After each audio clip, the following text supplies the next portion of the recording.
Ya, Anda masih kembali bersama kami di Dialog Siang dan masih membahas tentang Proliga Cabai. Nah, ini karena kita kan sekarang musim hujan seperti itu ya, karena tadi memang cabai itu tanaman yang cukup rumit seperti itu, karena kering susah seperti itu, tapi terlalu lembab, terlalu basah juga tidak bisa. Nah, karena sekarang sedang menghadapi musim hujan nih Mbak Riza, nih untuk penanganannya sendiri nih seperti apa sih untuk cabai ini sendiri? Jadi kalau ketika musim hujan ini kita yang harus kita waspadai adalah penyakitnya ya, terutama penyakit antraknos dan busuk buah. Bagaimana cara pengendalian yang tepat? Pengendaliannya harus dilakukan sepreventif mungkin. Jadi pada saat persemaian itu harus sudah kita kasih perlakuan, bisa menggunakan benihnya direndam menggunakan trikoderma. Setelah direndam, kemudian pada saat persemaian pupuk kandangnya juga dicampurkan dengan trikokompos. Kenapa? Karena banyak sekali patogen tulah tanah yang ada pada pupuk kandang yang belum matang.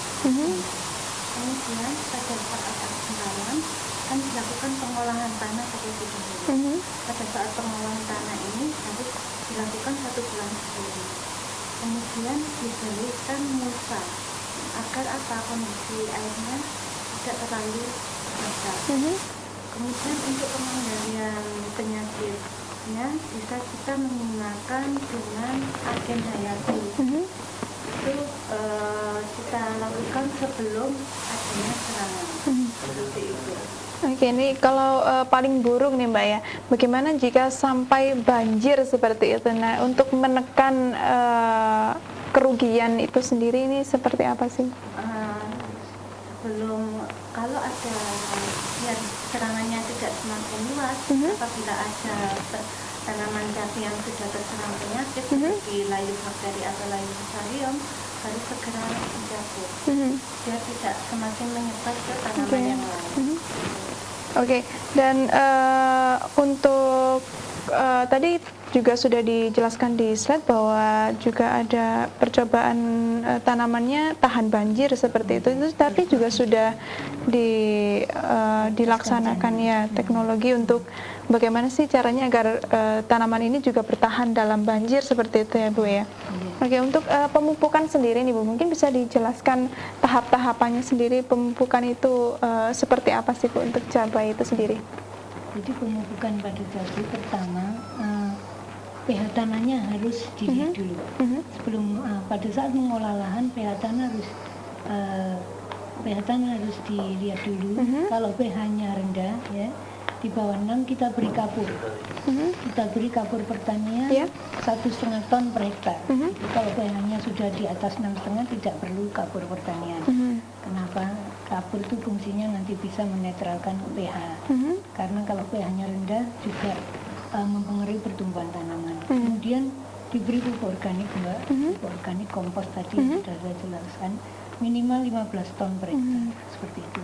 Pupuk kompos yang sudah jadi, kalau ada trikoderma bisa dicampurkan ke komposnya 50 kg per hektar, pupuk kompos.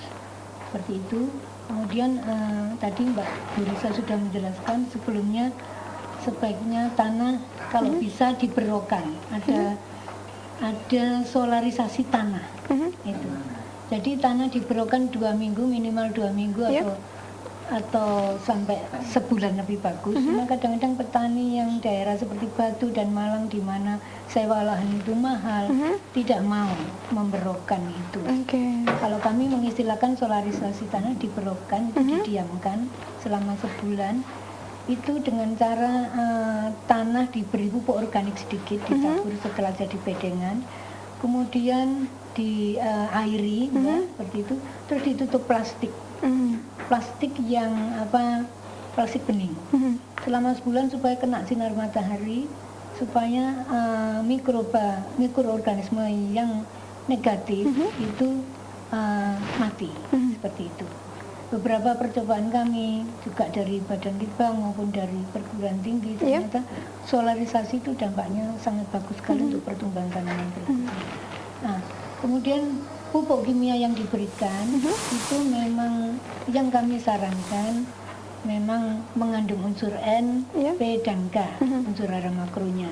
Unsur hara mikro yang dibutuhkan tanaman cabai itu boron, kemudian Fe sama kalsium, sama itu utamanya, boron terutama. Sehingga pada saat pemupukan yang diperlukan pupuk dasarnya ada Fe, dan unsur ada 200 kilo per hektar, kemudian pupuk NPK boleh digunakan sebagai pupuk dasar, ya, bisa 500 kilo per hektar kalau mereka nggak menggunakan kocor. Kalau masih menggunakan kocor, mungkin pupuk NPK-nya cukup 200 kilo.